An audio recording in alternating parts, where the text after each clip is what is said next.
I have a hot takey question for you. Is Nathan MacKinnon the best playoff player ever who hasn't won anything?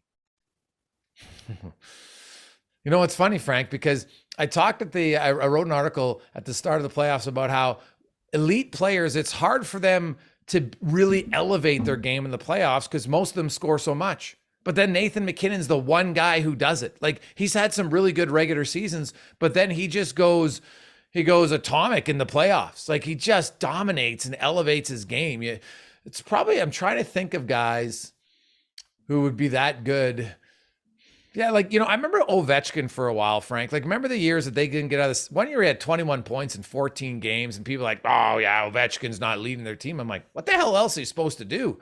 But you're right. MacKinnon's been all world for Colorado. And the thing is, the last 2 years, I believe injuries played a major role in them not going deeper in the playoffs. Erik Johnson injury last year was catastrophic. And the year before, in the bubble, they're down to like 3 goalies in one series. Like, if they stay healthy, man, that's a real tough team to beat. So Alex Ovechkin, 0.96 points per game. Pretty damn good. But he is 48th all time. Yeah. So Nathan MacKinnon is fourth. It's Gretzky, Lemieux. Here's one that I was not expecting. Barry Peterson. Oh, yeah. From the How Boston many games, Bruins. He played 33 games. Okay. So he had 34 games. He has 52 points, which is actually pretty decent. But if you make it a minimum of 50 games, which MacKinnon has hit, Gretzky, Lemieux, MacKinnon. Yeah. And then it's a big gap between MacKinnon and Mark Messier and Bobby Orr. Yeah.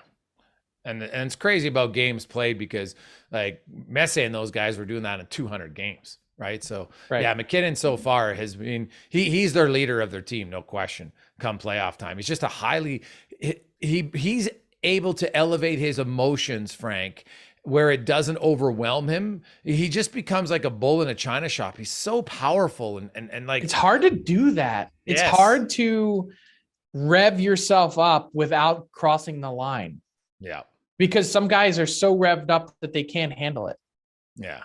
Like, he just looks like he gets shot out of a cannon so often when he exits the look at that first period goal. Oh, geez. He's so, like, it's funny.